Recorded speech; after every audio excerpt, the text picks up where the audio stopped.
मनुस्मृति द्वितीय अध्याय के 21वें श्लोक में मनु मध्य देश को परिभाषित करते हुए कहते हैं कि हिमवत विंध्ययोः मध्यम यत विनशनात् अपि प्राक् एव प्रयागात् च मध्य देशः प्रकीर्तितः, कि जो हिमालय और विंध्याचल के मध्य में जो प्रदेश विनशन नामक स्थान से भी पूर्व की ओर तथा प्रयाग से पश्चिम की ओर स्थित है, उसे मध्य देश कहा गया है।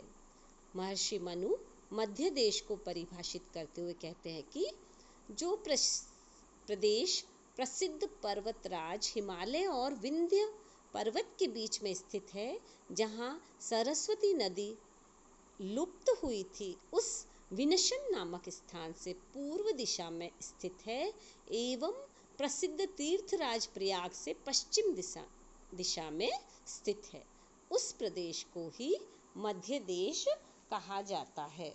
वस्तुतः मध्य देश के पूर्व में प्रयाग, पश्चिम में विनशन प्रदेश, उत्तर में हिमालय पर्वत और दक्षिण में विंध्य पर्वत स्थित है। शब्द है प्रकीर्तितः, प्रउपसर्ग है, क्री धातु है, तिन प्रत्यय भी है और त प्रत्यय भी है, अर्थात प्रकृष्ट रूपेण कथितः। 22वें श्लोक में मनु आर्यावर्त देश का परिचय करा रहे हैं। आ समुद्रात् तु वै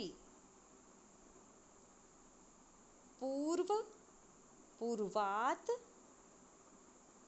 आ समुद्रात् तु पश्चिमां तयोः एव अन्तरं गिर्योः आर्यावर्तं विदुः बुधाः। अन्वय है तु पूर्वात् समुद्रात्, अर्थ तु तो यहाँ परंतु के रूप में लिया है, जो अव्यय में हमेशा काम आता है। आ भी अव्यय है, पर्यंत इसका अर्थ है कि तू पूर्वात समुद्रात आ, अर्थात परंतु पूर्वी समुद्र से लेकर पश्चिमाम समुद्रात आ, पश्चिम समुद्र पर्यंत फैला हुआ, तथा तयोः एव गिर्योः, उन दोनों हिमालय और विंध्य पर्वत के मध्य में अंतरम बीच में स्थित बुधा आर्यावर्तम वै विदुः, बुधा अर्थात जो विद्वान लोग हैं वो उसे आर्यावर्त विदु यानी इसके रूप में जानते हैं, आर्यावर्त के रूप में जानते हैं।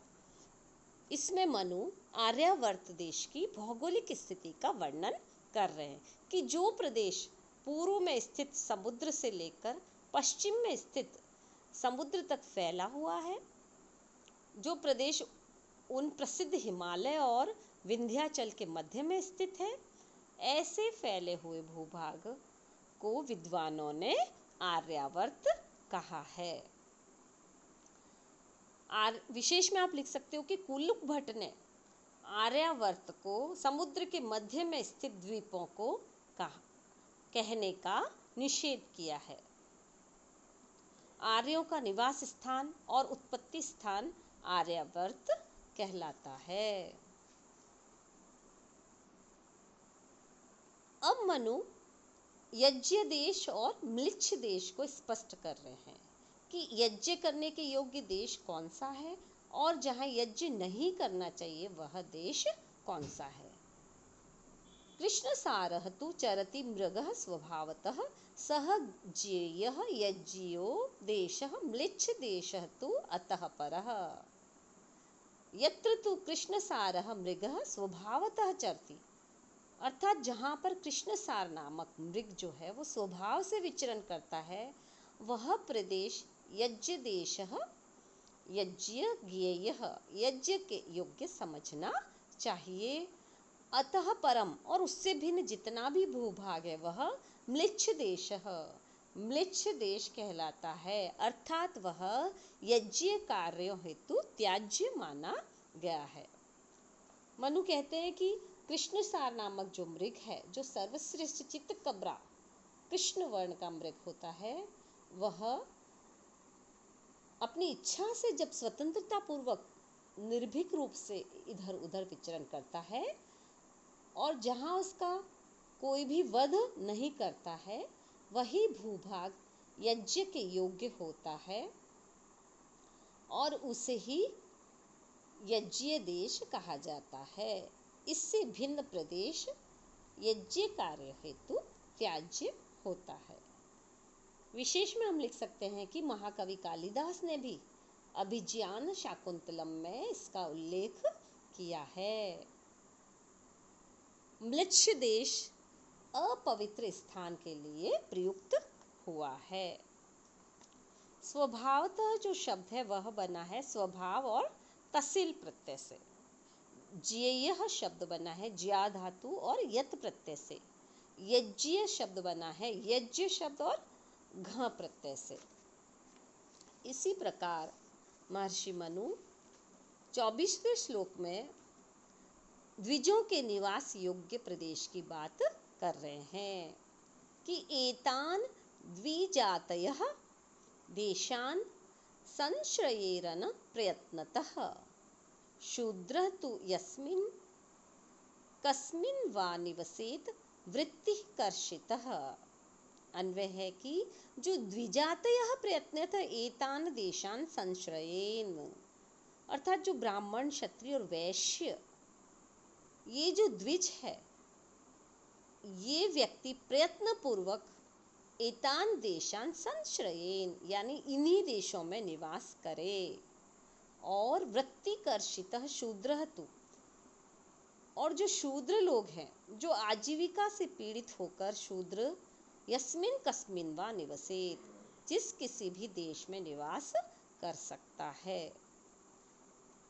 अर्थात मनु कहते हैं कि जो ब्रह्मावर्त प्रदेश है, ब्रह्म ऋषि देश है, मध्य देश है और आर्यावर्त देश है, इन देशों में ही ब्राह्मण क्षत्रिय और वैश्य द्विजों को प्रयत्न पूर्वक निवास करना चाहिए, क्योंकि ये प्रदेश तपः पूत ऋषियों की पवित्र भूमियां कही जाती है और इन देशों में धर्म का प्राधान्य है और यहाँ रहने वाले लोग भी सदाचार से युक्त होते हैं।